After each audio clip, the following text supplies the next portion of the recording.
Dr. Benhouna Mohammed, researcher at Agri-Food Technologies Research Center in Bijaya.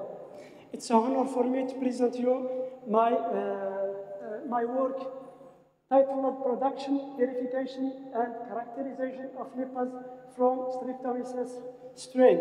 So this work was carried out during the preparation of my thesis. So olive oil industries generate a massive amount of byproduct, particularly olive wastewater. So this effluent poses a serious ecological problem due to its high organic load. In front of this, the valorization processes are often too costly, and the current disposal methods are inefficient. So this situation led us to the central question.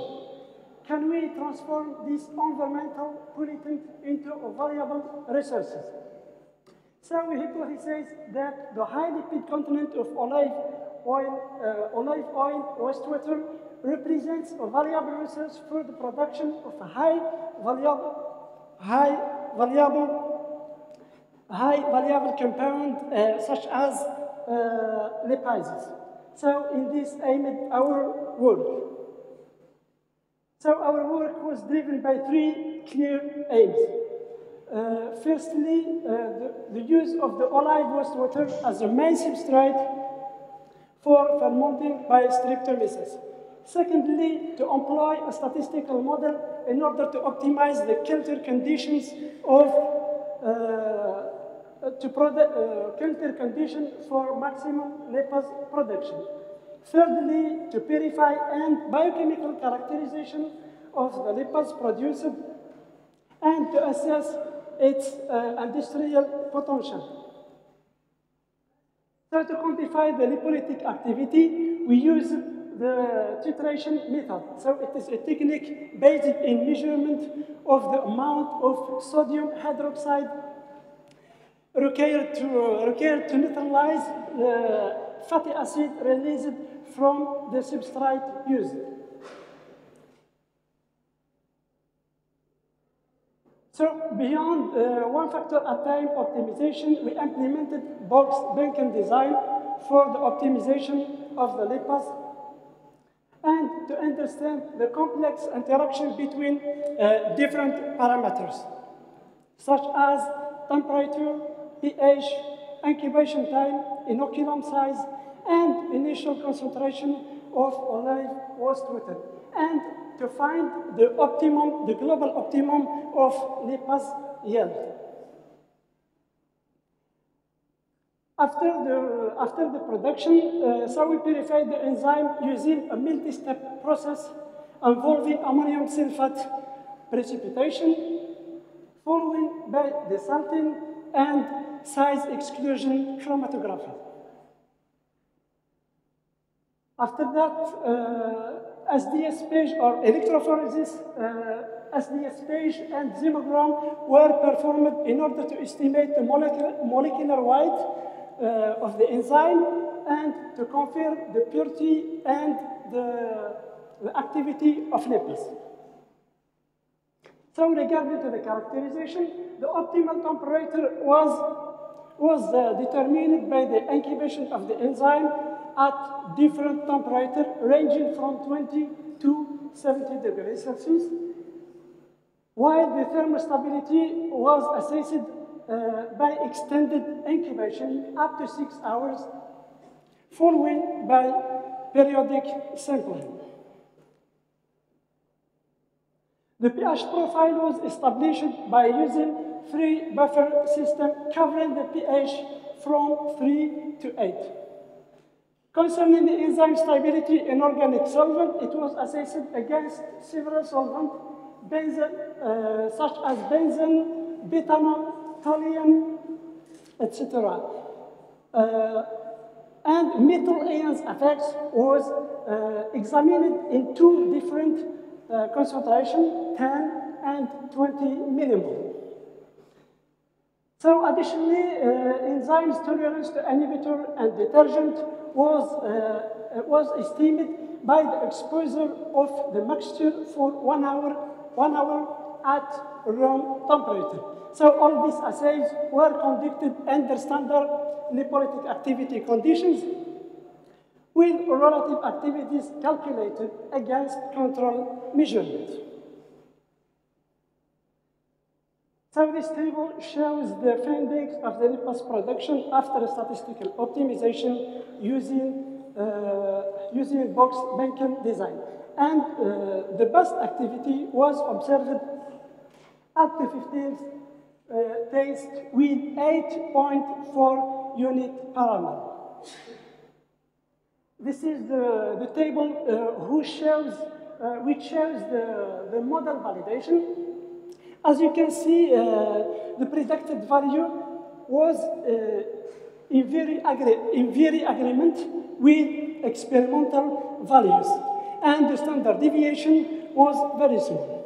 So this strong correlation between prediction and reality confirms that our model is reliable.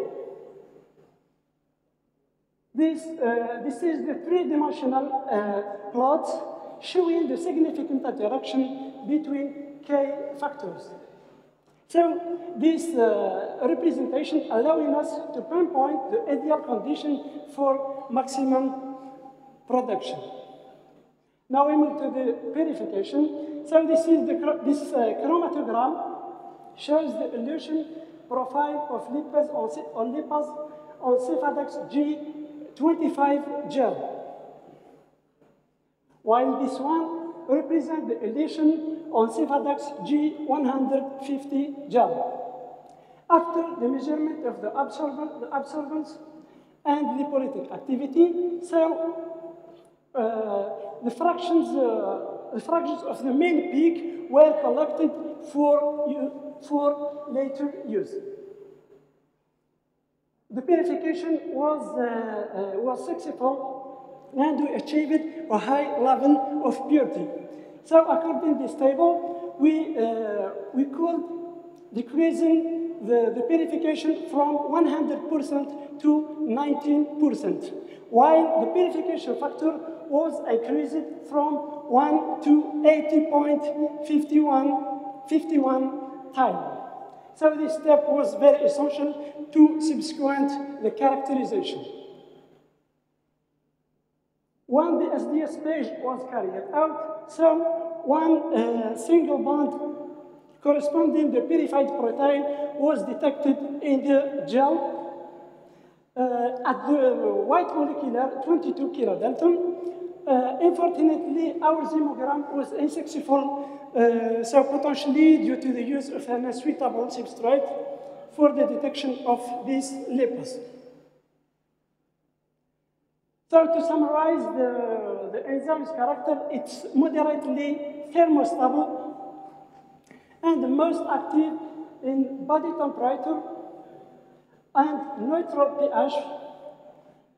This bacterial lipase shows a remarkable resilience against several solvents, chemical agents, and metallic ions. So this profile makes it an excellent candidate for biotechnological application. So in conclusion, we have successfully developed a process to valorize polyphenol waste water into a high-value lipase using streptomycin strain, and this represents a meaningful step toward a circular economy. Looking forward, our perspectives are exciting, so it would be desirable to clone the gene encoding for the lipase into some hosts, such as Escherichia coli, in order to increase our production.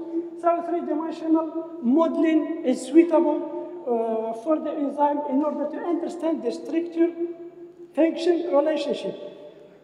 And so the sequencing of the intergenome of the strain will enable us to fully understand its characteristics, especially the resistance to polyphenols. So finally, if it is possible to do the scaling up of the enzyme Moving to the laboratory scale to industrial scale. Thank you for your attention, and I am open for any question.